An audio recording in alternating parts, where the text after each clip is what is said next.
Intervista se tiġi mwassla lilkom minn Beauty Wisdom u Game Breaker.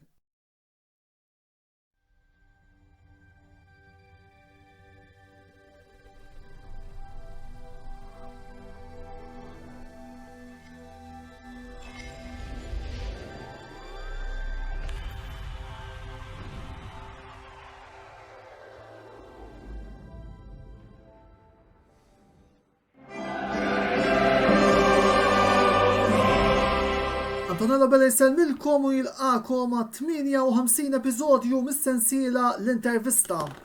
Qabel ma nibdew nixtieq niskuża ruħi magħkom li l-programm li kellu jsir il-ġimgħa li għaddiet flimkien ma' l-leġġenda ta' Hamrun Spartans Raymond Vella il-Mundu ma sarx kif skedat minħabba problemi tekniċi, biss fisem it-tim tal-intervista nixtieq nserħulkom raskom li minnaħa tagħna qegħdin nagħmlu dak kollu possibbli biex dan il-programm isir u fl-inqas minn possibbli għal daqstant ukoll serħu raskom illi ser ninformawkom appuntu fuq dan. Sa dan it-tant però ejja li nifukaw naqra fuq il-programm tal-lejla, programm mimli daq żbajda fejn ser jinqasam nistgħu ngħidu hekk fit-tnejn. L-ewwel sejrin fl-ewwel parti tal-programm sejrin nitkellmu fuq ħansejħulek il-kriżi illi ħakmet it-tim nazzjonali Taljan wara li dan reġa' ġie eliminat mit-tazza tad-dinja fil-playoffs li kellna l-ġimgħa li għaddiet kontra il-Maċedonja ta' fuq. Fit-tieni parti tal-programm mbagħad se nitfgħu l-attenzjoni tagħna fuq iż-żewġ logħbiet importanti li kważi nistgħu ngħidu hekk ser jiddeċiedu s-Serje A 2021-2022. Hekk kif nhar il-ħadd li ġej ser ikollna l-ewwel Atalanta Napoli fit-tlieta u mbagħad fid-9:15 il-partitissima tant mistennija anki hawn Malta dik bejn Juventus u Inter.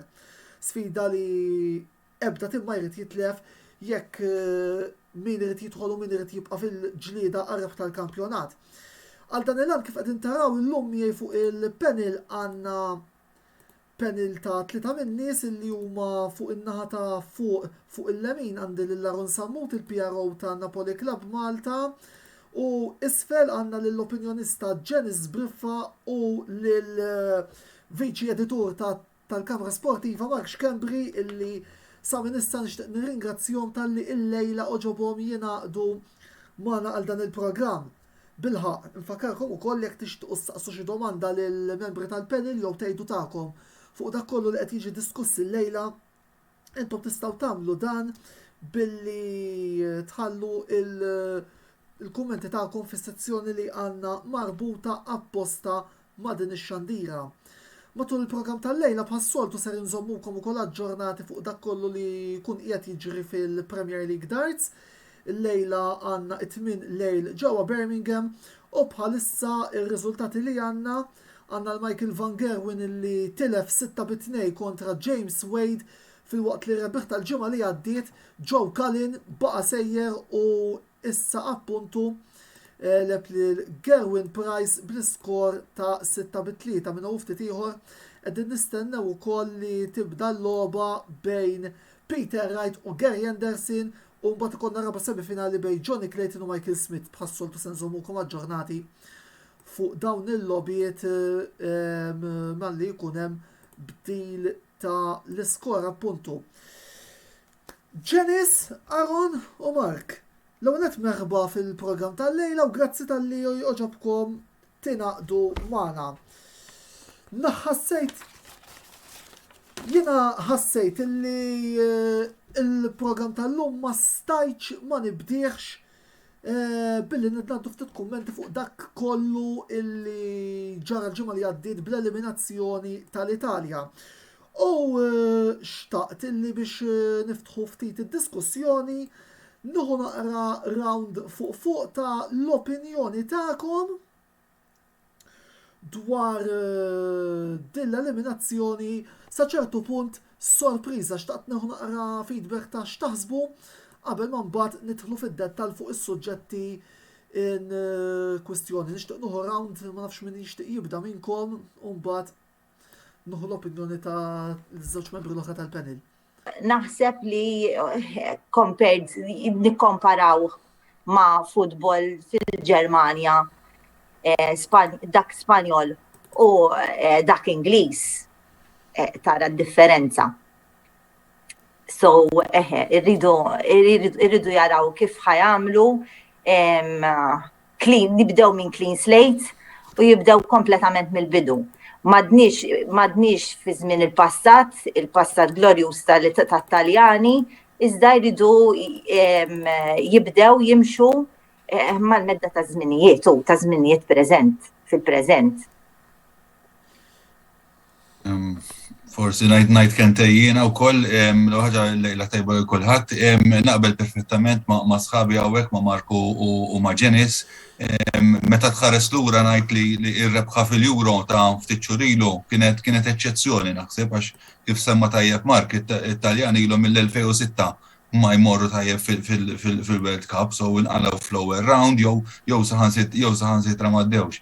Jien naħseb li hija problema vera ġenerali kif semmew Ġenis u Mark tal-futbol Taljan u din tara fil-kamp internazzjoni tat-timijiet li din naftiġi fiċ-Champions League tarhom dejjem jinqalgħu kmieni ħlief xi eċċezzjonijiet li mmulaw u jiena naħseb it-tort intih kollu l-sistema in ġenerali tal-futbol Taljan tibda mill-medja u tispiċċa mir-referees.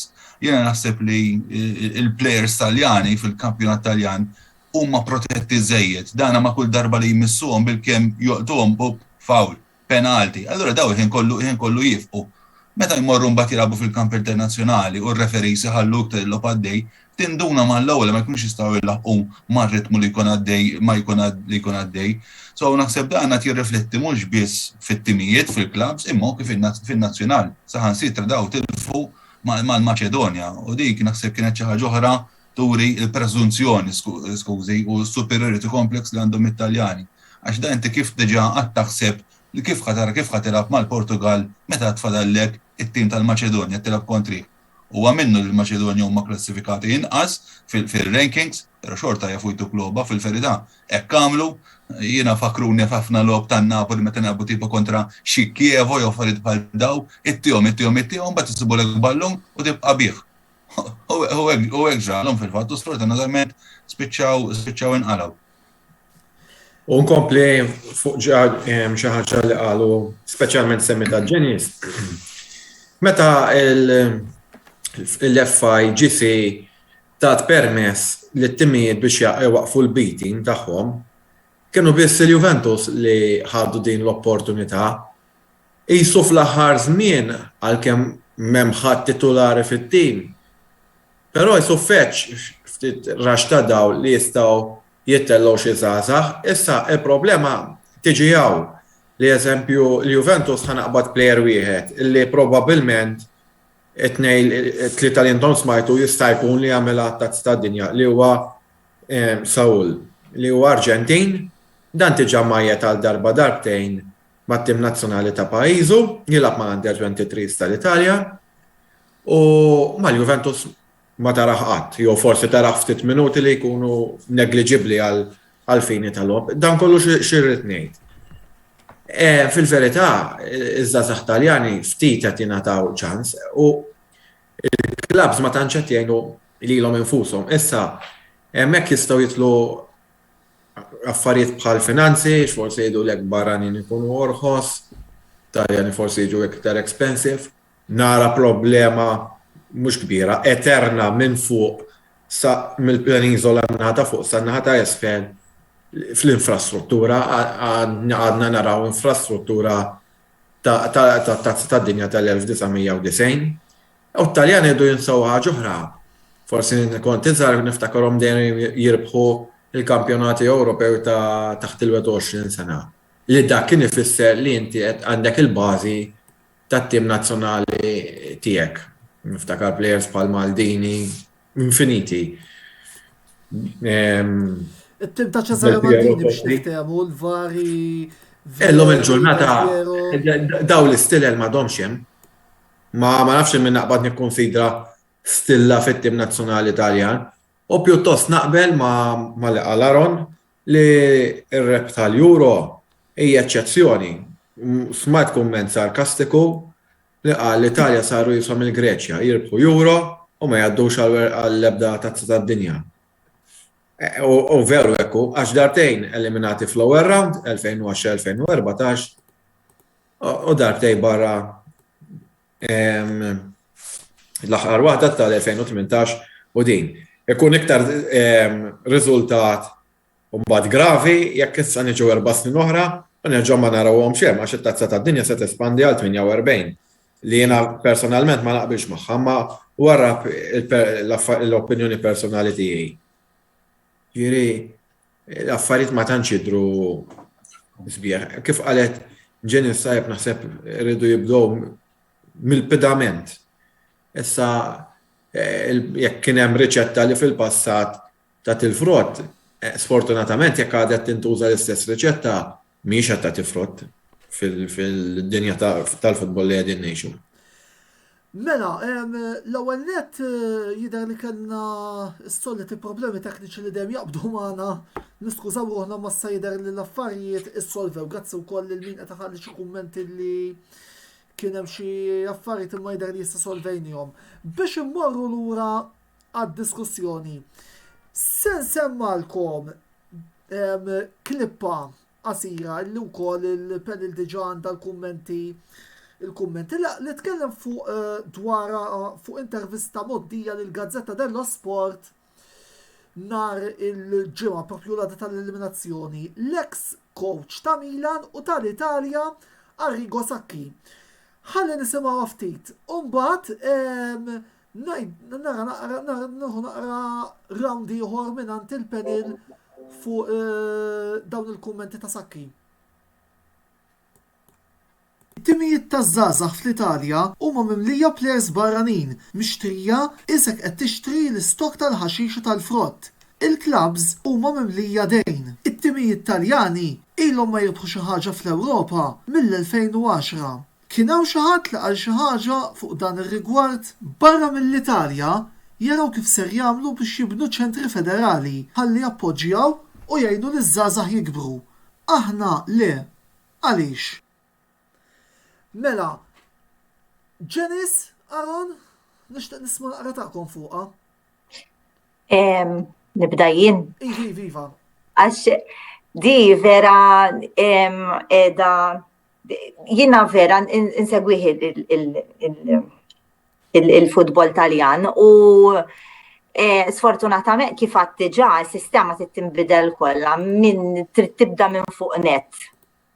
U s-sisfel, l-infrastruttura, mentalità, psikoloġija, l-perċezzjoni li taġevola u tagħti go ahead lill-klabs l-FIGC, qed nirreferi għall-FIGC, biex jixtru kemm jifilħu plejers barranin u fl-istess waqt laqas tindenja ruħha fl-ima stat finanzjarju qegħdin il-klabs. Alright, issa milux titta snilu introduċi ċertu regolamenti, ċertu parametri, ċertu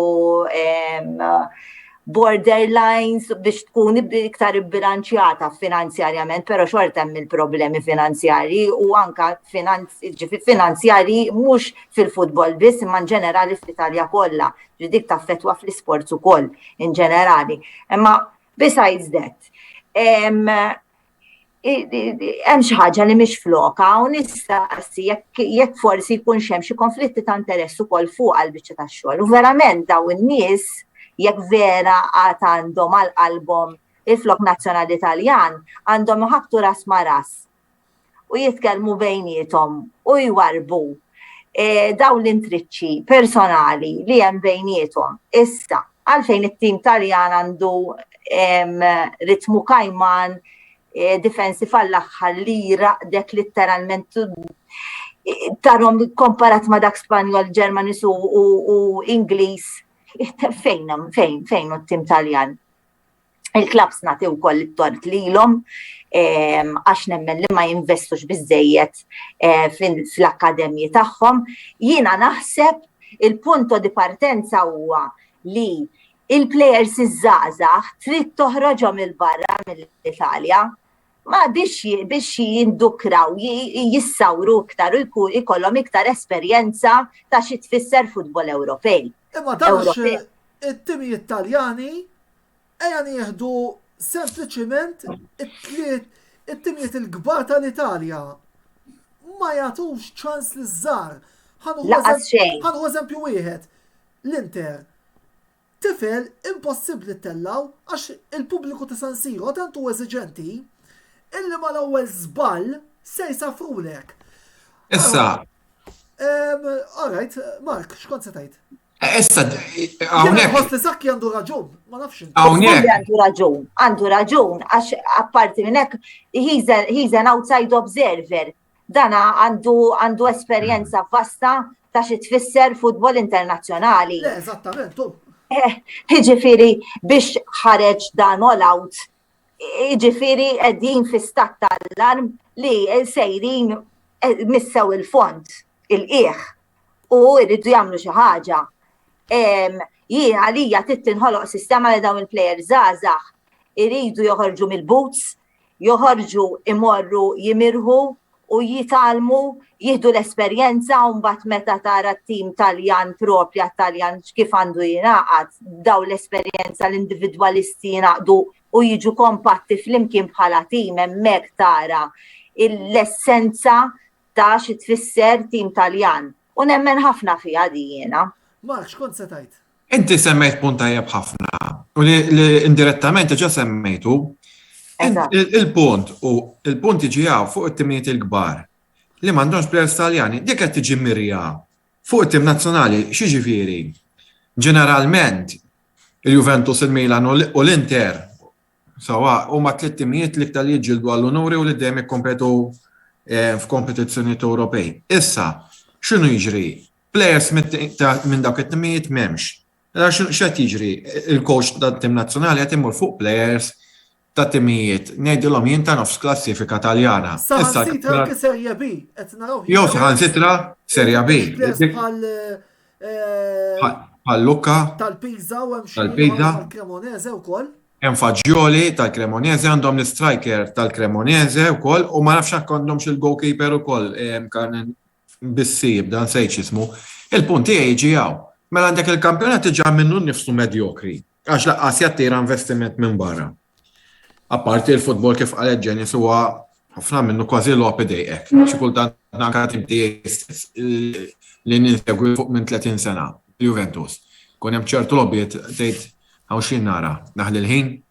Issa il-punt biex ma ċintaw wala.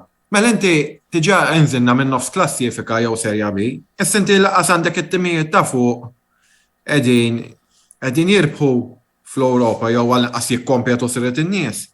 Għaseb wara t-timijiet ta' nofs klassifika bir-rispett kollu lejhom. Jiġifieri. Allura x'inhu jiġri? Dik is-saħħa li nafuha fil-passat tat-tim nazzjonali Taljan iddajfet u jiena naħseb li l-iktar daw għaddew minna tat-timijiet nazzjonali Taljan bħal dan li għaddej tim nazzjonali Taljan. Jiġifieri eżempju l-Ġermanja għaddit minna u kien hemm xi ħadd irrakkomanda li l-Italja tagħmel bħal Ġermanja. Il-Ġermanja għabdu bdew kollox mill-grassroots. Eżatt. L-istess kienu għamlu l-Belġu. Niftakar Franza meta ma kienx ikkwalifikat għat-tazza tad-dinja tal-1994. Ma din ma jistax issa ssir xi ħaġa komuni l-Italjani qas biss jikkwalifikaw għall-World Cup is-sens u tiġa bax kif inhu l-livell. U naħseb hekk ħanqgħu serinek. Aħna sfortunatament hawn Malta niddeaq ngħidha xi anke l-futbol Malti nsegwi ħafna u għandi t-tim favorit tiegħu mur il-ground. Xi kultant niddeaq nismaħħa. Aħna tajbin għal bejnietna. Għalkemm dal-aħħar għall-grazzja tal-Alla it-tim nazzjonali Malti mixi fuq il-linja tajba. Biss. Ma nixtiex ironikament. Biss ma nixtieqx li jasal żmien u naħseb li mhux qiegħed fil-bot u ngħidu nieħdu pjaċir, nilagħbu bejnietna, nilagħbu mal-Milan, mal-Inter, man-Napli, mar-Roma, u mbagħad fl-Ewropa naraw it-timijiet għax biex sena wara sena ħadd tiġa ġifieri mat-top 8 tal-Ewropa m'hemm ħadd. M'hemm ħadd. U mhux dik meta niġu nkomplu nżiduha għax hawnhekk mhux qed insegwu ngħidu kollox għall-Europa League qed niġu bi problema oħra illi ċertu timijiet ma jagħtux kasa. Naħseb kollha jiena għax biex ma jgħidlekx kważi kollha ma naħsibx eżempju l-Atalanta mhumiex jagħtu kasa dis-sena għalhekk qed ngħidlek kważi kollax Naħseb l-Atalanta għalkemm ma narax li għandhom il-kwalità li għandhom ċertu timijiet bħal Barcellona, ma emmedi, mhux l-Inter wkoll waslu sal-finali u tilfuha. Eżatt, jiġifieri dik waħda. U ilha ma tintrabaħ mill-1999 Bil-Parma, il-Parma.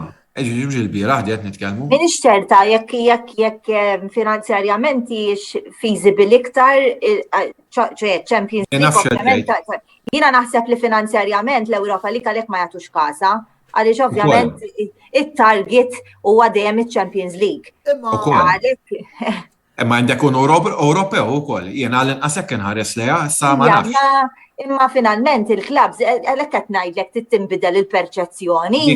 Ekku, Għax il-perċezzjoni, għax ħlief dawn, għax qed jaraw. Dawk il-qerda tal-futbol. Għandhom raġun, imma daw ġabu l-blata fuq saqajhom. Għax da, jekk jiena ma nistax naffordja ċertu players, għalfejn għandi nidħol f'dak id-dejn kollu biex mbagħad riperkussjonijiet u konsegwenzi koroħ li nispiċċaw nirredikolaw ruħna u jisna l-buffu tal-kummedja quddiem l-Ewropej kollha. Sorry ta'. Unkompli fuq dal-punt. Għalhekk irridu joħolqu s-Super League li jien personali ma naqbilx miegħu jiena biex jaraw kif ħajsolvu l-problemi. Storja oħra. Aron, għandi kumment minant ċikku Franza unek jismu li unek insalmulu. Fejn ħanajdek naqra xqalilna u mbagħad nix nisma' tiegħek. Il-futbol Taljan jekk il-klabs mhux se jagħmlu regola li fil-ground jilabu b'5 barranin, mista tissolva din il-problema. Għal x'taħseb? Ħanismu naqra leħnek għax qed narawk naqra. Ħanajdek bħala prinċipju huwa tajjeb bla dubju li jkollok numru limit ta' kemm tista' tilab barranin, però naħseb jiena bil-regoli Ewropej illum diffiċli tagħmel għax da bil-freedom of movement u da ġifieri ma tantx tista' żomma. Però l-effetti tagħha huma ħżien għax l-ewwel semma Marku wkoll. Ftit ilu il-coach tal-Under 21 Taljan qal li saħansir ta' tikollu jmur jgħajjat players mis-Serje C. Ġifieri meta tikkumpara, ġib players mis-Serje C issa għal ftit ta' snin ilu, meta kien hemm fi żmien ta' Pirlo kien għadu Zaj, kien hemm Maldini, ġawk fin-90s u early 2000s, meta tikkomparahom mal-lum tajt il-għallux differenza. So għalkemm fi prinċipju nista' nasal naqbel magħha dik, però naħseb jiena fil-prattika ma tantx tista' ssir, però jiena naqbel ma li semmew kemm Ġenus u kemm Mark li jom kemm il-problemi finanzjarji fin-nofs. Għax dan hekk inti tara fejn qed imorru l-flus, fejn imorru dawn il-businessmen il-kbar, fejn imorru l-Ingilterra jew Spanja. Għandek just tim kbir ġewwa l-Ġermanja, l-Bayern Munich, u l-bqija ma tantx hemm fl-Italja sfortunatament. Dawn kollha għaddew minn kriżi finanzjarja kollha kemm huma. U forsi għalhekk l-iskop tas-Super League għax minn hemmhekk kienu ħajqalgħu bħala flus. So, il-problemi finanzjarji ukoll mhux għattejn fil-futbol Taljan, jiena nuħu mit-tim li nsegwi jiena Napoli tewwa, ħafna forsi kummentaw kontra De Laurentiis għax ma jonfoqx, apparti li mhux vera nefaq ħafna. Però jisu għandu l-iskop tiegħu. L-iktar tim li għad finanzjarjament fis-sens m'hemmx problemi ta' Anticipajtnex fil-fatt dak hu l-iskop ta' De Laurentiis huwa li inti dejjem iżomm it-tim tiegħek finanzjarjament stabbli. U mhux biss li terbaħ il-lig. Il-part ta' xi preferi imma mhux li jirbaħ l-unuri ngħid. U bla dubju, però mbagħad jiena wkoll xi kontant ngħid u tan-Napoli huwa eżempju ċar, mhux se noħu l-Inter u l-Juventus għax ilhom jerbħu snin twal. In-Napoli rebħu lig 30 sena ilu. U dak iż-żmien il-President Fellaino kien għamel kontrumbajsi finanzjari qasna fuq kemm. Biex għamilna mal-20 sena impattu id-djun kollu li għamilna dak iż-żmien. Sewwa, jiena naħseb De Laurentiis ma jridx jimxi f'dak il-mod u forsi għalhekk ma jinżilx tajjeb ħafna wkoll dejjem mas-supporters, però naħseb jiena xi ħaġa tajba għamel għax biex ilna dejjem nikkompetu dejjem mal-ewwel erba' li għaddew l-aħħar sentejn. Sewwa, u dejjem hemm nisti biex noħdu xi tazzalem walaw. Għal-tim ta' Napoli, meta tikkomparti kontra il-ġiganti kbar tradizzjonali Taljani, jiena naħseb xi ħaġa tajba tissir. Allura fl-istess ħin tara il-finanzi, sewwa il-finanzi u fl-aħħar mill-aħħar kif tittella iż-żgħar li semmew qabel sħabi hawnhekk hija diffiċli. Hija diffiċli għax tant huma dawn dejjem l-istilidu jerbħu biex imbagħad it-tella żgħar hija diffiċli. Nkunu onesti, ja. Mela, ejja ħalli naqbdu temmu qabel ma mmorru għar-riklami għaliex il-ħin qed jafas ukoll. Il-futur ta' Roberto Mancini. Jidher li il-Manċu ħajibqa' bil-tim imexxi t-tim tal-Italja biss. Intom taħsbu li huwa il-persuna li jista' jmexxi l-Italja l-ewwel net tal-gruppi bes li għandhom fin-Nations League kontra l-Ingilterra, il-Ġermanja u l-Ungerija li kulħadd jaf kemm jibsa tilab ġo Budapest. U mbagħad għal kwalifikazzjonijiet ta' Euro 24 u t-tazza tad-dinja ta' 26. Skont Maurizio Cerri biex nkunu wkoll rajna għandna xi kummenti li qed jidħlulna le, Mancini mhux il-coach ideali għaliex Immobile wara Euro diżastruża qed jerġa' jilagħbu, Calabria l-istess għax mhux qed jilagħbu xu plejer tal-Milan qed jgħidilna apparentement x'taħsbu? Ma nafx jekk ħaġa jiena naħseb Mancini għalkemm forsi dir daqsxejn waħda diffiċli biex tajda bħalissa ma naħseb li huwa il-coach li għandu jibqa' fit-tmexxi tal-futbol Taljan. Dan ma ninsewx li qabel ma ġew ma nqalgħu issa daw għamlu serji ta' 30 logħba ma jitilfux. Rebħu l-Euro, ġifieri dan għamel mirakli. Issa dana jekk tgħidlex ma labx il-wieħed u lab il-ieħor, da ma tantx għandu minn fejn idur, ġifieri da li hemm sewwa u naħseb jiena jekk jitbiddel l-istess coach li ħajġi warah, ma naħsibx li ħajtejjeb is-sitwazzjoni, għax jekk inti da bħal semmejna l-ewwel il-Malta, jekk inti dana l-għażla tiegħek hija limitata, ma tantx tista' tagħmel mirakli, okej ġi dan il-coach Davis Manġan ninżallu l-kappell għax għamel affarijiet kbar, però mbagħad daħsa jasal sa ċertu punt fejn jisma' jien ngħid sawhekk nista' ma nistax nagħmel iktar u naħseb jiena Mancini bl-Italja wasal f'dak il-punt, wassalhom sa ammont sostanzjali tal-lob li ma tilfux. Issa naħseb affaċċja r-realtà u jgħidlek isma' jien saw għandi nasal. Mela, kumment minant. Jiena naħseb, sorry Antonello. Go ahead. Jiena naħseb li hija relevanti dil-ħaġa li ma' l-coach ideali għaliex kif diġà għedna qabel tibda minn ġewwa l-FIGC trid tibda minn ġewwa l-kor tal-problema hija l-amministrazzjoni. Mela. Kif għandhom kif tajt jagħmlu ċertu eżatt. Issa mhux kwistjoni għax din ħaġa li l-ħaruf tas-sagrifiċċju jadem il-coach ma niflaħix iktar, kollox il-coach ta' kollha ta' ġifieri ta' kull tim. Ġifieri mhux ta' tim nazzjonali biss, ta' kull tim. Il-coach jaħti u l-ħarif tas-sagrifiċċju huwa dejjem hu. Insija jiena li hija din irrilevanti jridu jibdew mill-administration minn hemmhekk iridu jibdew.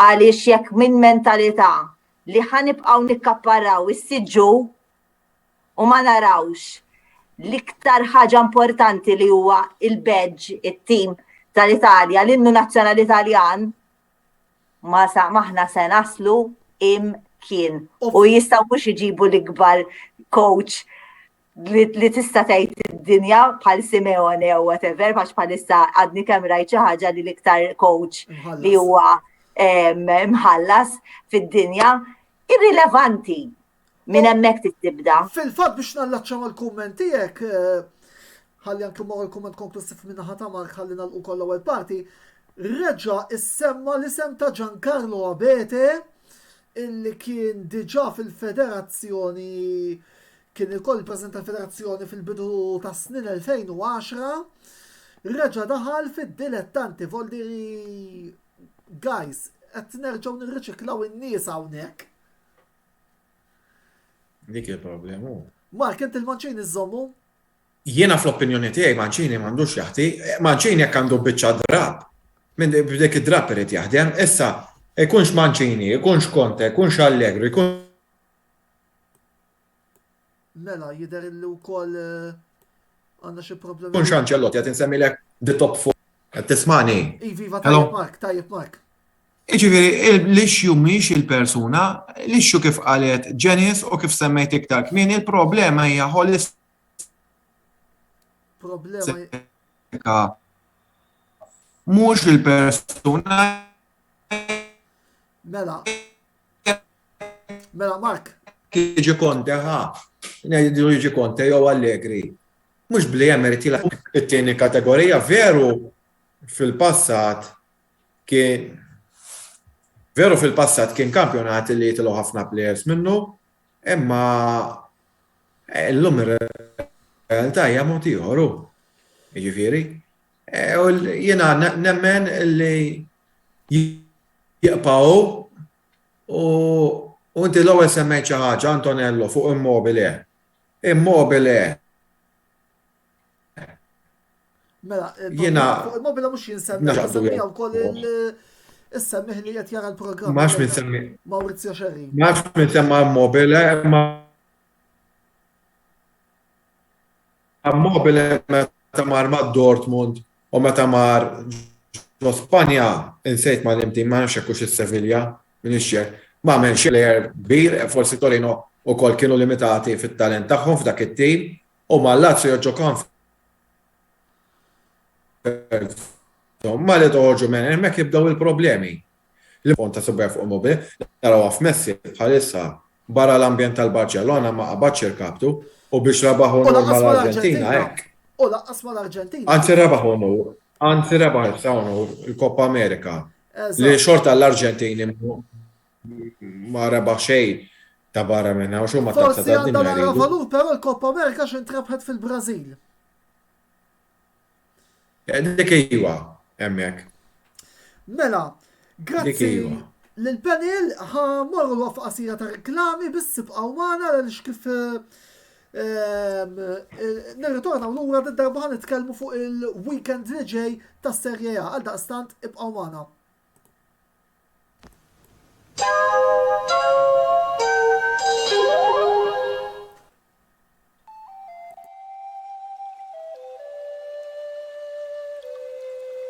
Nammur nġib ta' t-silma ma lajta.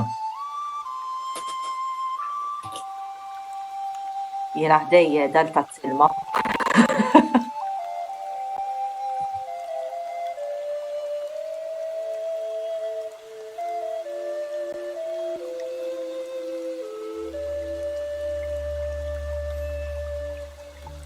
Beauty Wisdom tal-Fgura għall-aħjar prodotti u servizzi ta' sbuħija. Żuru wkoll Nails by Sharona fl-istess stabbiliment għall-aħjar servizz ta' trattament ta' dwiefer. Dilettanti tal-wrestling, wasal il-mument tagħkom. L-aħħar logħba ta' WWE 2K22 issa tinsab disponibbli minn Game Breaker fuq iż-żewġ pjattaformi tal-PlayStation 4 u PlayStation 5. Il-logħba normali tistgħu issibuha għal prezz ta' €57, fil-waqt li dik Deluxe tistgħu tixtruha għal €99. Mela, jekk tixtieq tidħol fid-dinja virtwali ta' John Cena, Hulk Hogan, Rey Mysterio u l-bqija ta' sħabhom, ħaġa waħda biss għandek tagħmel, iżżur il-ħanut tagħna ġewwa bil-Kirkara u takkwista l-kopja tiegħek tal-logħba WWE 2K22. Game Breaker, l-aqwa logħb tal-PlayStation, Xbox u Switch.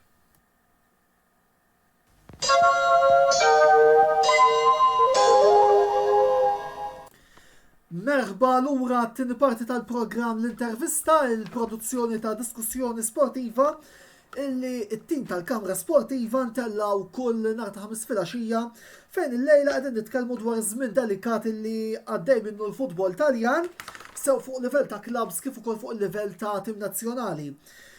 Fuq il-panel kif qed intaraw miegħi il-lejla għandna l-opinjonista Janice Briffa, il-PRO ta' Napoli Club Malta Aron Sammut kif ukoll il-viċi editur ta' netwerk tagħna Mark Xkembri illi magħhom ukoll qegħdin ngħaddu diversi temi. Ovvjament min irid isaqsi xi domandi jew għaddi xi kumment bħalma qegħdin naraw hawnhekk fil-fatt ukoll rajna diversi kummenti grazzi l min ukoll għal tiegħu sissa tiddejqux tkomplu tinteraġixxu magħna. Għanna s-section apposta, għal daqstant komplu saqsu d-domandi, komplu kommentaw, bis qabel ma marru għad-diskussjoni u naraw xi iżjed kummenti milli rajna, Nerġgħu ntukom raġunament x'inhu jiġri fil-Premier League Darts il-lejla. Michael Van Gerwen li jitlef din id-darba 6-2 kontra James Wade. Joe Cullen ikompli fejn ħalla f'Rotterdam il-ġimgħa li għaddiet fejn rebaħ 6-3 kontra Gerwin Price.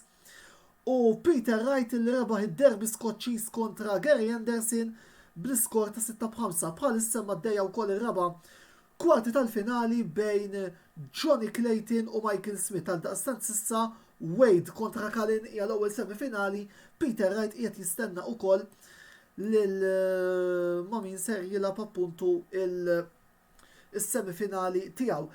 Iżjed kummenti mela għandna lil xi ħadd bl-isem ta' Millions qed jgħid naħseb kien hemm xi kumment li għaddit Janice u ħass li kienet ċibotta l De Laurentiis din.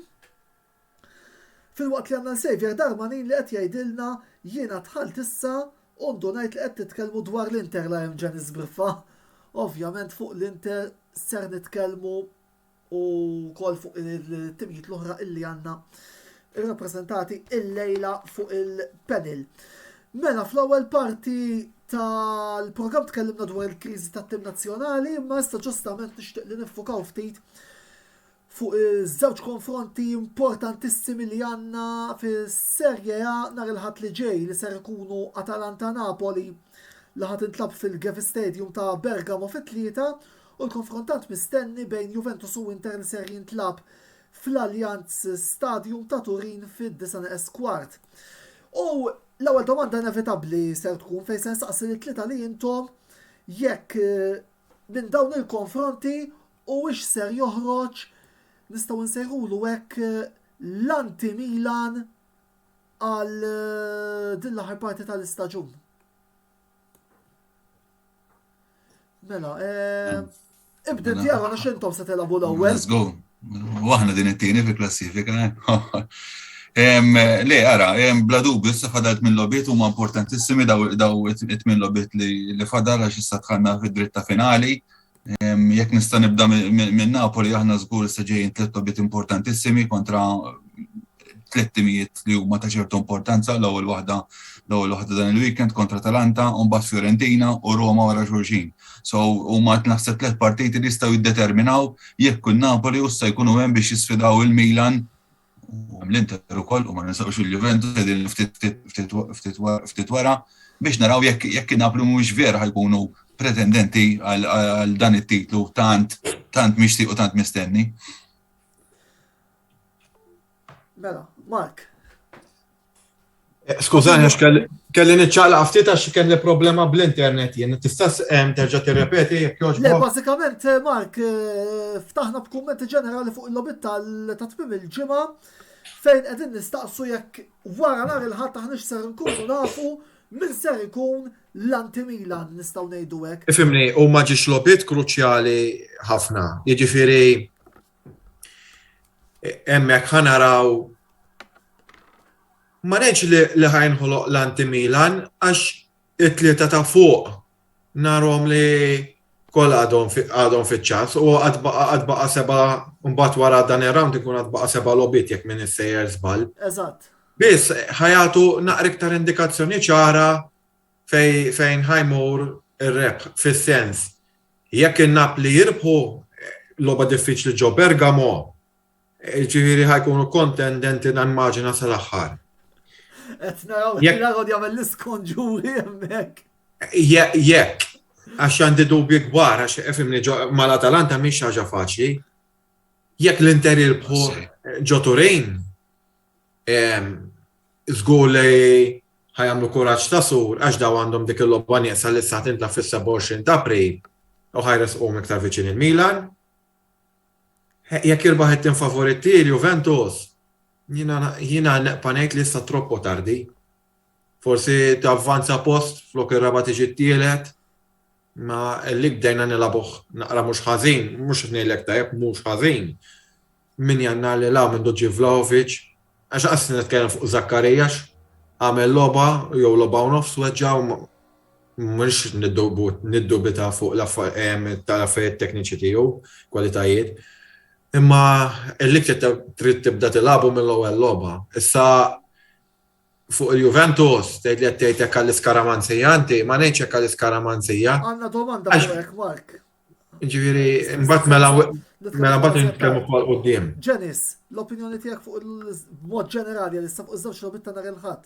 Ara, jiena li nista' ngħidlek huwa dan li ma nistax ngħid għalissa min jista' jkun l-anti Milan, jista' jkun lil Milan ma jkunux għax inti qed tgħid il-Milan. Jista' jkun l-ewwel bħalissa.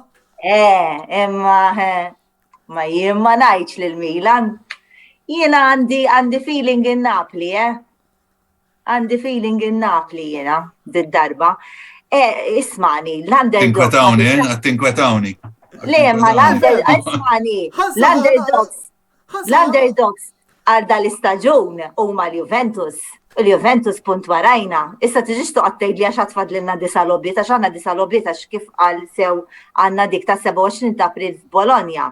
Il-biċċa ta' xogħol hija di irrilevanti għax jista' jkun li pereżempju l-Inter kollha drojiet jew inkella telfa. Aħna nistgħu ninqalgħu mill-ewwel 4 postijiet.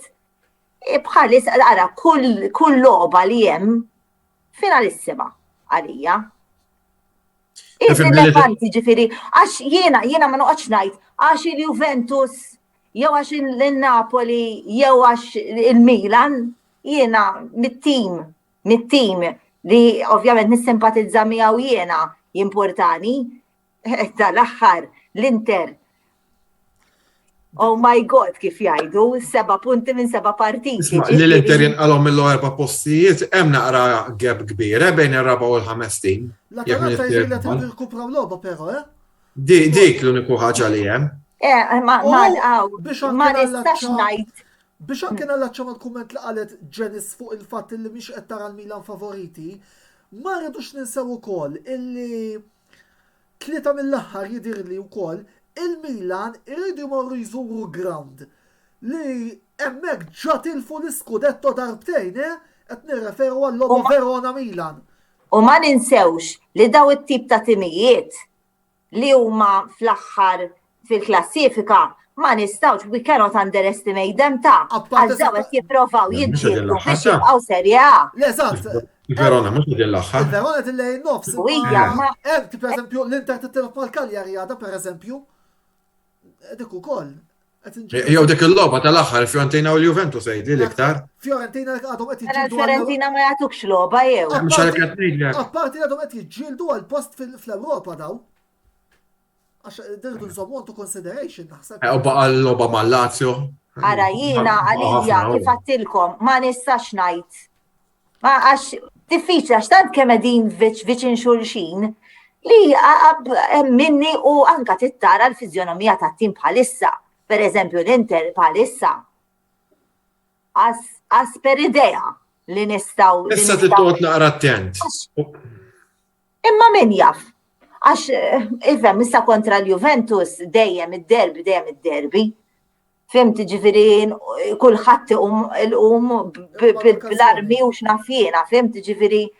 Imma u forsi kif qal tajjeb jekk ma jsejra żball Mark, ikun opportunità li spinta dik il-puxjatura li għandhom bżonn biex forsi umu naqra fuq tagħhom psikoloġikament imorru aħjar għax hemm ċertu fatturi li ġraw ukoll fil-kamp ta' interist li sabtuhom naqra lura.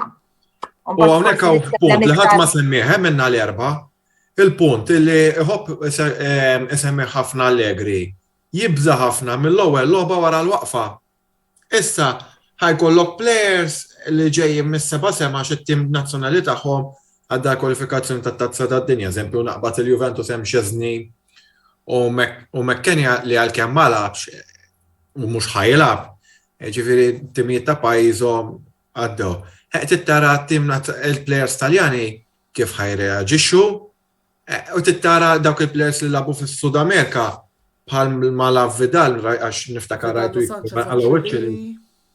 Tittara l-vjaġġ u kollu, dija logħba triki.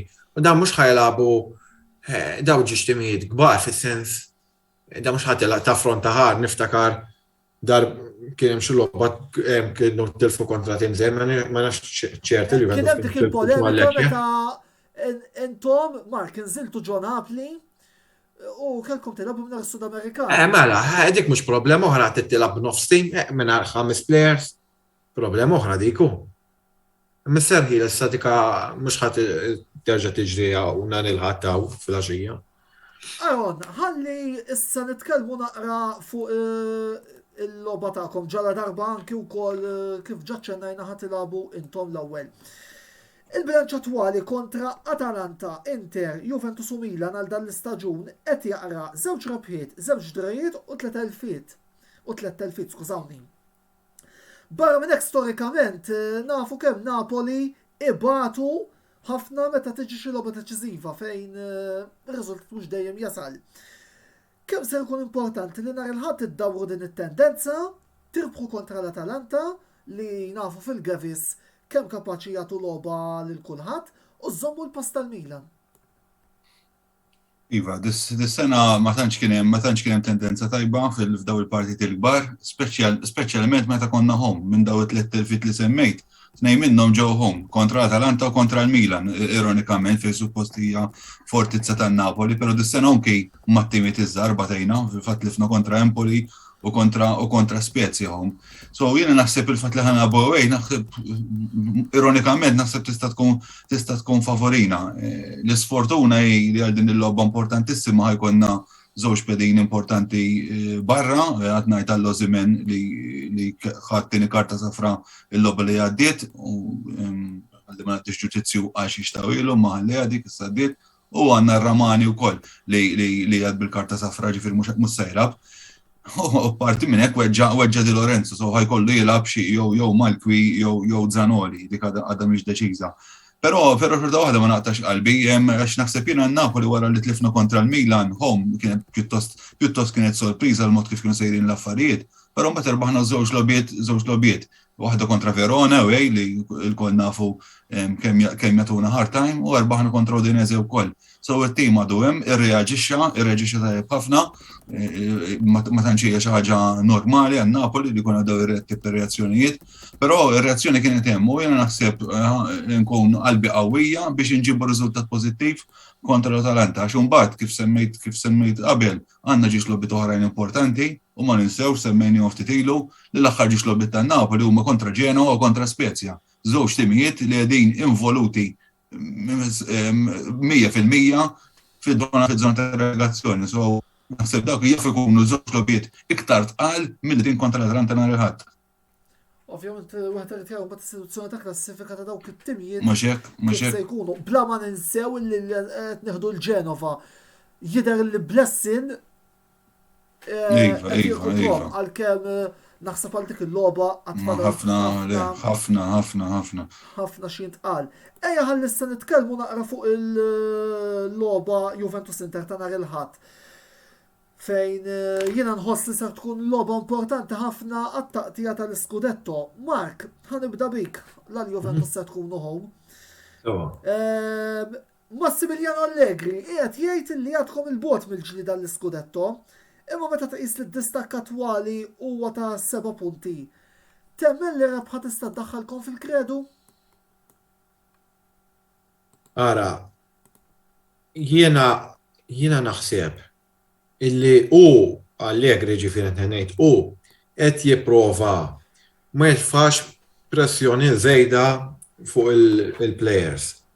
Għax jekk kif qalet tajjeb tiġa Ġenis, jekk nhar il-ħadd jirbħu l-Juventus, jiġu punt fuq l-Inter, tgħidu li mal-Inter bloba nieqsa, tgħidu li allura kif qed tgħidu li l-ewwel tliet timijiet li hemm preżentament sal-lum tiġġieldu għalik u l-Juventus li hemm. Però l-Inter ma jistgħux jibqgħu jiggranfaw fuq dik il-logħba nieqsa lanqas.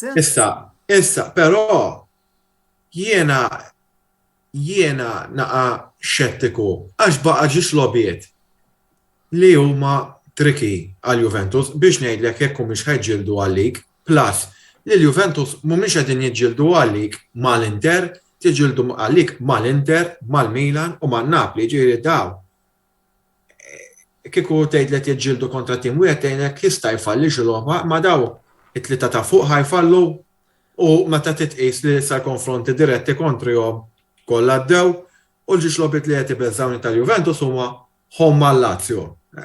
Mhux il-Lazio u maħjar mill-Juventus, imma daw xi tridu jitilgħu hemmhekk Sarri ħajaffronta l-ex team tiegħu u jagħmel minn kollox biex qed il-kampetta. He has a point to prove.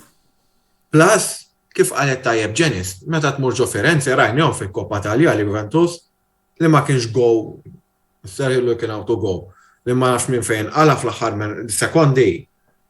L-logħba draw kienet se tiġi. Jiġifieri u jiena m'iniex qed neskludi timijiet oħrajn, għax baqa' ma' Cagliari kif qed inti ma' Venezia jekk minn issejjer żball, jiġi baqa' lob, daw it-tip ta' timijiet tittoqob sebgħinejn minnhom.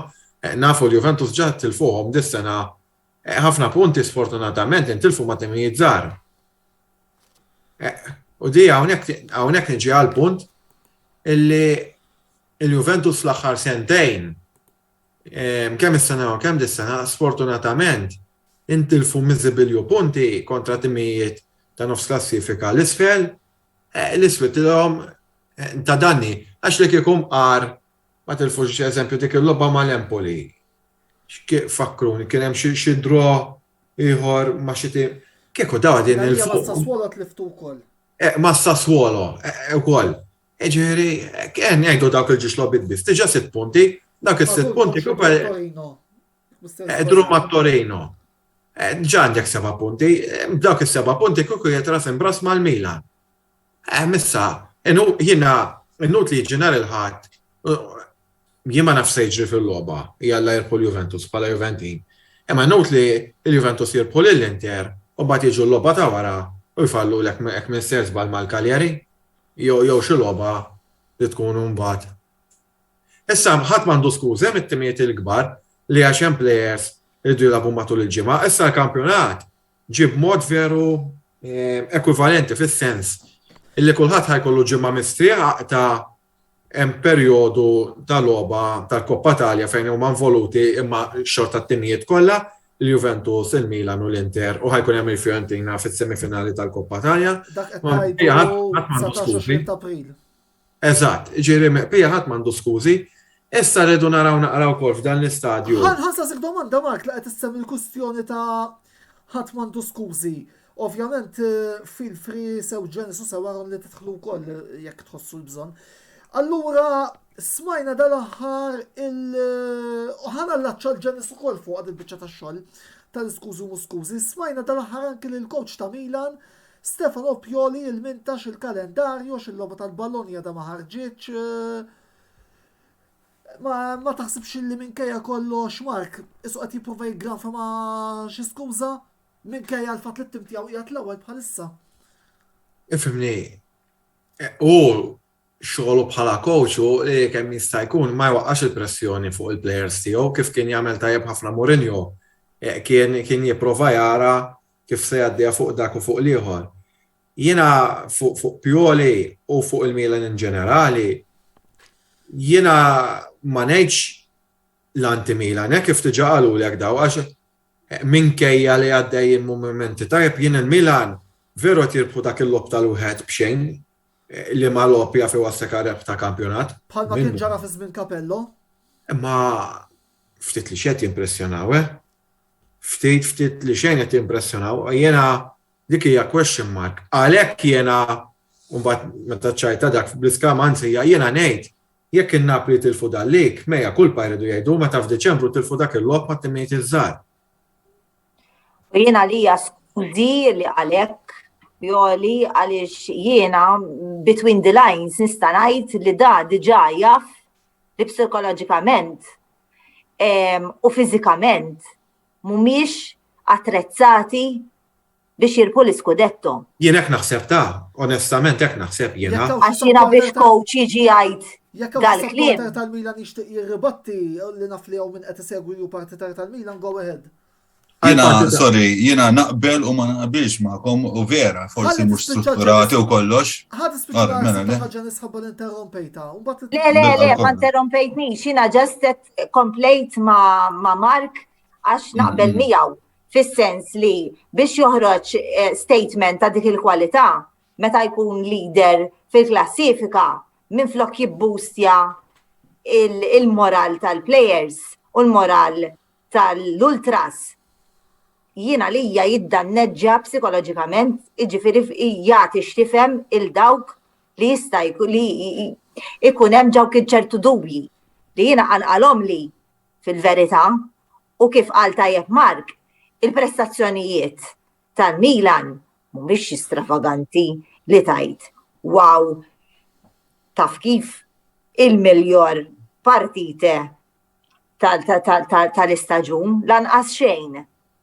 Għax bċikka, qed tifhem imma. Vera, però hekk naħseb hawn Mark ma ħajlew il-ħajja il-naiva li nafu kemm il-Juventus taħt Allegri rebħu kampjonati, speċjalment fl-aħħar snin tal-Allegri, kif jgħidu stess Dikorto Muso, jagħmlu dak l-ammont biżejjed biex jerbħu. U l-Milan dak li qed jagħmlu meta ġew jilagħbu kontra n-Napoli ġimgħatejn tlieta ilu. Ma ngħidlekx kienu fl-ewwel ħaf kienu aħjar minna, però fit-tieni ħaf konna tajbin ħafna aħna, imma spiċċaw rebħu, ħadu dak li rridu jeb xejn. U dik tagħhom boost qawwi u għalina supporters tan-Napoli għalhekk id-dritt kienet sorpriża fin-negattiv għax in-Napoli kienu qed jagħmlu run tajba ħafna ta' partiti blob sabiħ ferbaħna, ġejna kontra l-Milan u tlifna. So naħseb jiena jista' jkun qed jagħmel hekk ċertu ħsieb Pioli wkoll li qed ibaxxi speċi l-aspettattivi ħalli mbagħad mhux dak li jkun tikbillu rasu jgħidu ara x'għamilna għax kif semmejna qabel diġà fadat minn logħbiet u wħud minnhom kontra daw it-timet iż-żgħar li qed jiġġieldu biex ma jaqgħux. Ħalli mbagħad dak li jiġi merħba bih kif jgħidu. Mhux hekk. Ifhimni, għall-partitari. Dika mill-lat minn perspettiva differenti li naqbel magħha wkoll lejjena, ġifieri. Illi l-Italja ma teżistix id-differenza tal-gols, voldiri sa ċertu punt wieħed xejn huwa biżejjed. Ġenis, għaliex tkellimna fuq Napoli u fuq Juventus u rridu wkoll nitkellmu fuq l-Inter. 7 punti miksuba minn daqstant logħbiet li huwa ritorn skars ħafna għal tim li fost ħafna dilettanti u opinjonisti kien meqjus bħala l-favorit li jirbaħ il-kampjonat fil-bidu tal-istaġun. Żgur mhux forsi li Simone Inzaghi, il-coach interist, jinsab taħt pressjoni kbira biex jirbaħ nhar il-ħadd li ġej, jekk dejjem irid jiddefendi b'suċċess it-titlu mirbuħ is-sena li għaddiet. X'taħseb? Mela, ħanibdew mill-bidu, ħanipprova nkun xort. Iva, x'fatt il-ħin.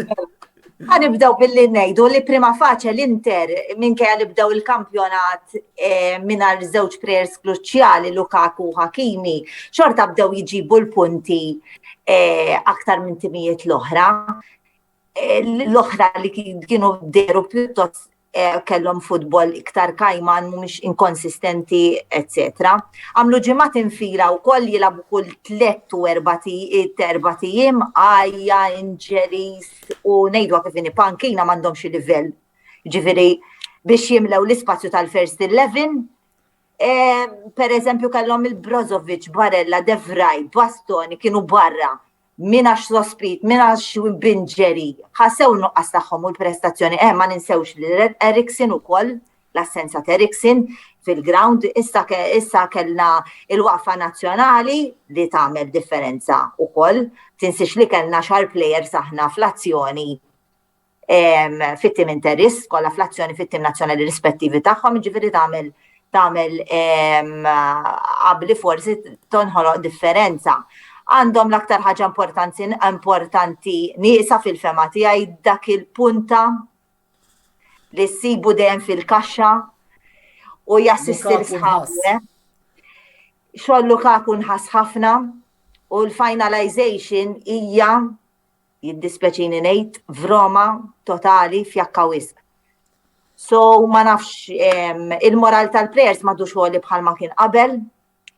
Bħalma kien fl-ewwel fażi tal-istaġun, sfortunatament għax jafu b'ċertu nuqqasijiet li hemm fih dan it-tim u s-soċjetà, ċertu forsi batti bekki li ma nafux bihom aħna fid-dressing room, ma ninsewx ukoll li f'waħda mill-press conferences li għamel Inzaghi kien li tefa' twissija li ftit ħafna taw kasa li kienet li lan ta' tim għal statement dan, l-statement li lan ta' tim kien li tim tal-Inter iżom postu fl-ewwel 4 postijiet. Biss imbagħad ma rotta ribotta li lan għadu li jintrebaħ l-Scudetto u l-Koppa Italja. Ftit wara? Rilevanti għax jien l-ewwel statement jiena nagħti importanza għaliex huwa trenjat, coach huwa trenjat x'għandu jgħid fil-press conferences u jiena naħseb li għamel żball. Jekk vera jiena li għamel żball għax jiena tefani lura, jiena bħala supporter interista, jiena dal-kliem ma nippermettiex bħala supporter, issa mhux kulħadd forsi jaqbel miegħi, dik l-opinjoni tiegħi u ma kellux għalfejn jgħidha. Jiena issa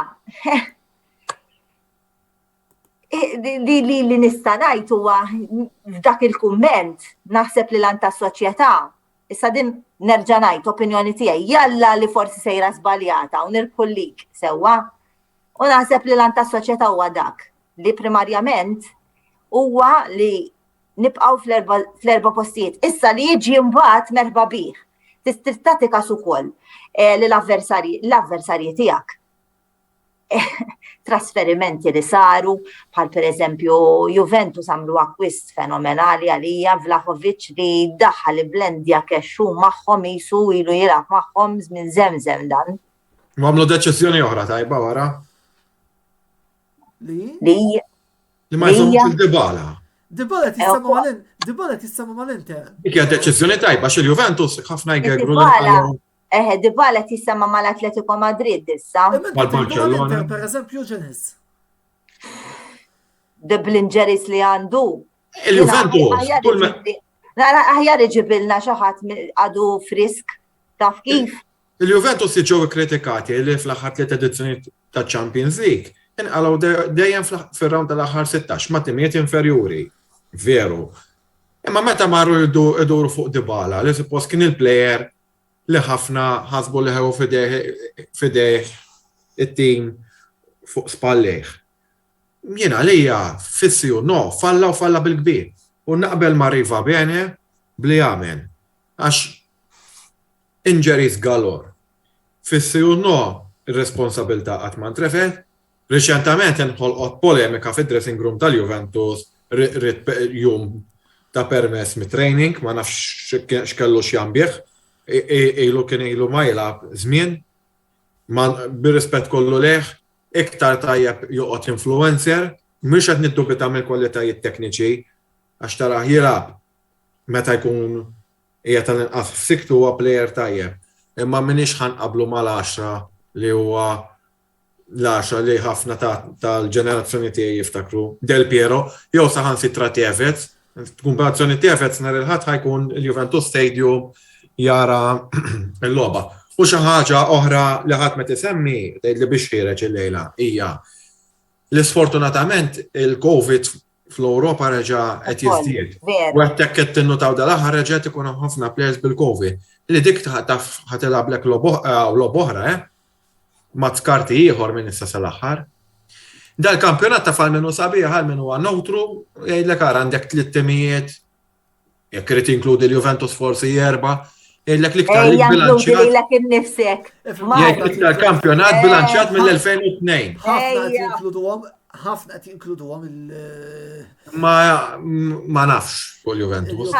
Iktar il-Juventus narhom jilpu l-Koppa Italja jien onestament. Ukoll. Dik narhom. Mela triduha issa, triduha mhux Koppa del Nonno. Eżatt, mela triduha. Minuta na, jiena anke l-ewwel jekk innotajtu between the lines, jien qed meta semmejt l-Ewropa League qed kieku jien hemm niġġieldu dak l-unur.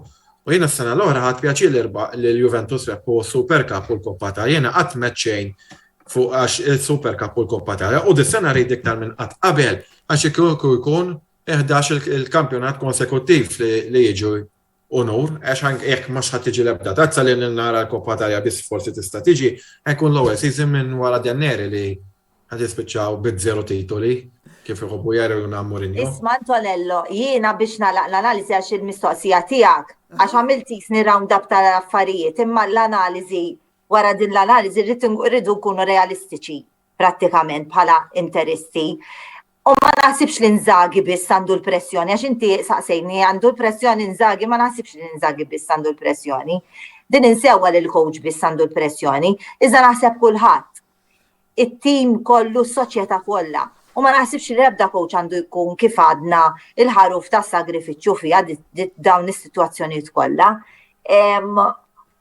Għax kulħadd għandu l-rwol speċifiku tiegħu.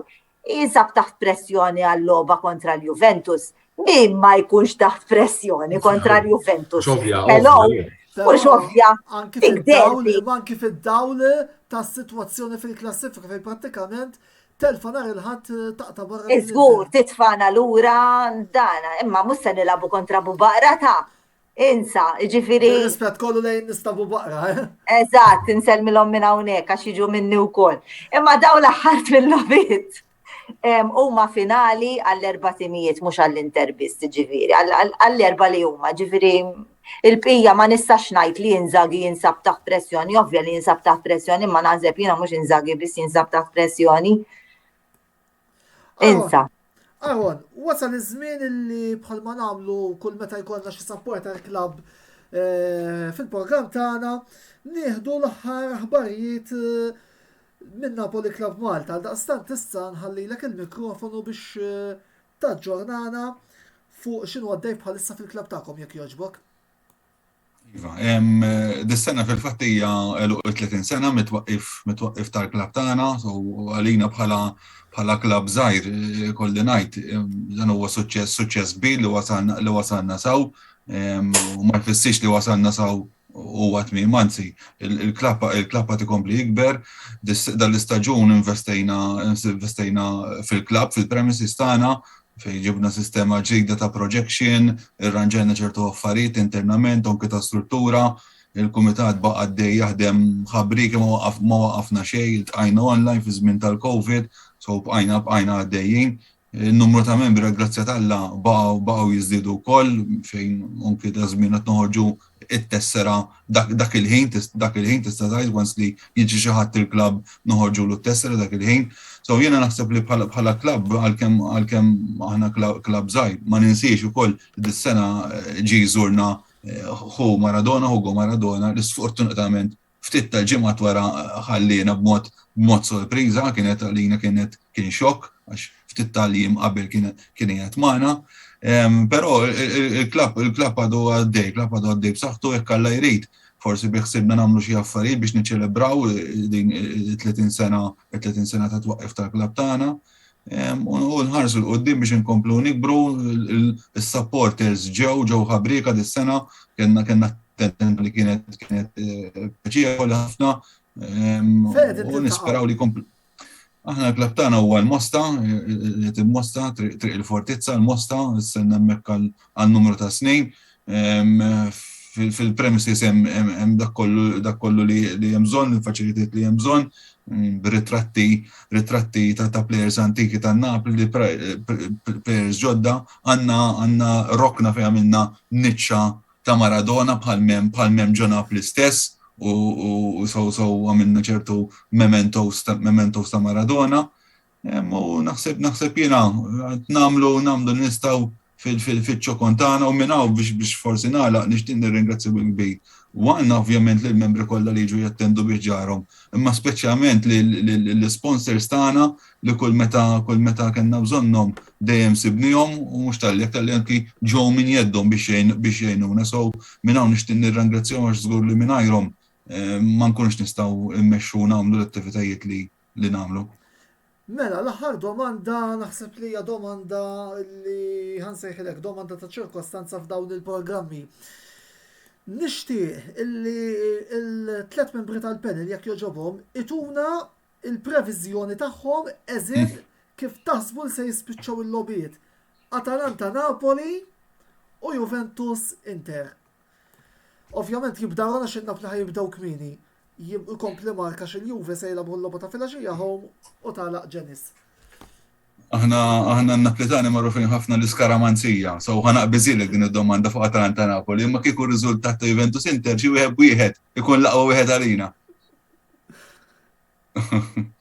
Tajjeb. Mark?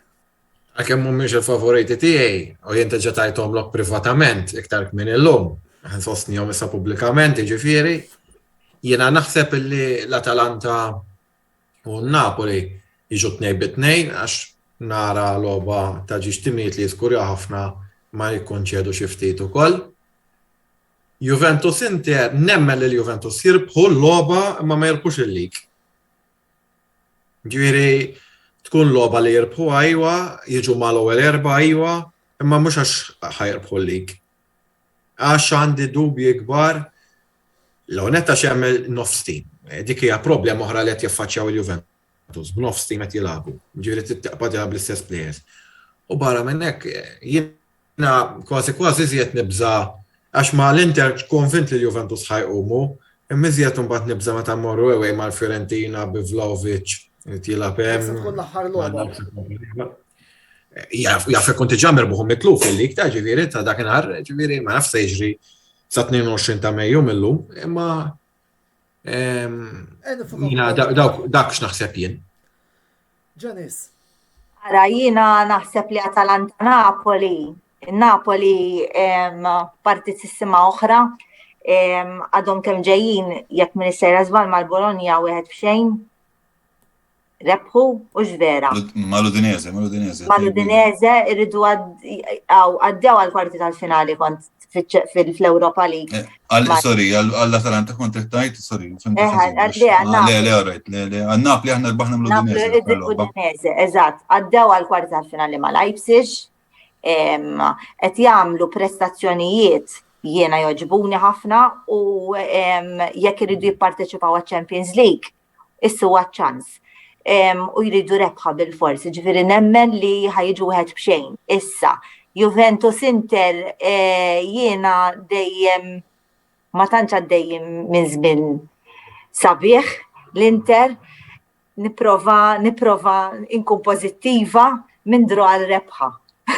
Sewwa, fingers crossed. U stenna ftit għax hemm il-Milan. Il-Milan mal-Bologna imprevedibbli. Għax il-Milan kif għadna dejjem wieħed b'xejn u dejjem bi 3 punti u dejjem jakkumulaw il-punti daw. Ġifieri tista' tagħti żvolta differenti u naħseb li droa naħseb għal kulħadd tajjeb le jew forsi telfa aħjar. Ma insomma dak Bla dubju. mhux hekk. Ħalli naraq bil-professjonijiet tiegħi. Atalanta Napoli naħseb li hija logħba fejn minix qed nara żjed minn draw għaliex no hard feelings lejn kull il-partitari ta' Napoli li qed isegwuna in-Napli ma tantx nemmen li jqumu għal-quatim li jqumu għall-okkażjoni. U fil-Gavis nafu kemmi ibsa il-logħba. Juventus Inter, ifhem, jiena qed nara rebħa ta' 3-1 għat-tim tal-Juventus. L-Inter ilhom jitilfu punti kontra punti. On form il-Juventus qed naraw maħjar u qed nibża illi ser nerġaw naraw l-istess ottava nar il-ħadd li ġej. Insomma, grazzi lil ovvjament fuq Juventus Inter mbagħad nitkellem jiena l-ħadd filgħaxija fit-tmiem il-logħba biżjed dettall fuq din il-paġna. Mill-bqija lissa grazzi lil Ġenis Aron u Mark tal-li attendew għall-programm tal-lejla kien programm mimli daqsbajda fej pattejnilkom naħseb tan-no show tal-ġimgħa li għaddiet. Tinsewx programm li ħanirkuprawh b'xi mod. Jiġifieri għadna qed naħdmu fuqu, kif ukoll grazzi lill-sponsors tagħna illi huma Beauty Wisdom u Game Breaker. L-intervista tirritorna l-ġimgħa d-dieħla fejn il-pjan huwa li nitkellmu dwar sfida oħra deċiżiva din id-darba fil-Premier League Ingliż bejn Manchester City u Liverpool li ħadd intlab il-ħadd 10 ta' April fil-5.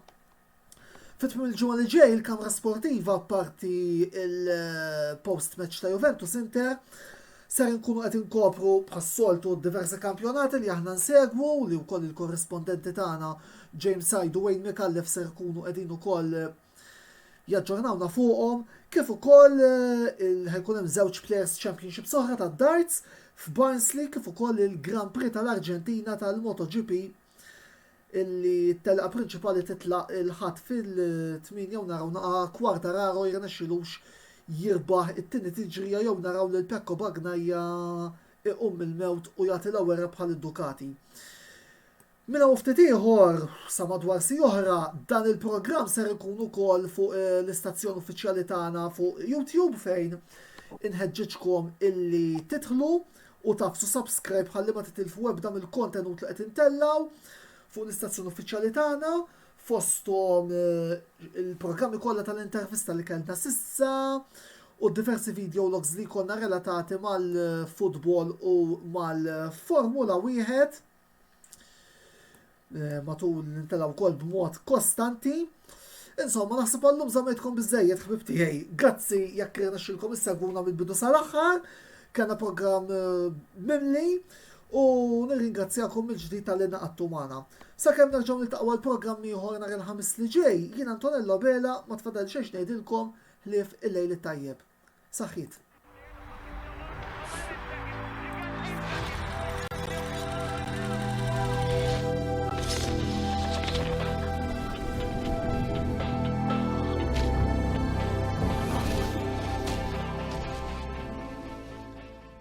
L-intervista ġiet inwassla lilkom minn Beauty Wisdom u Game Breaker.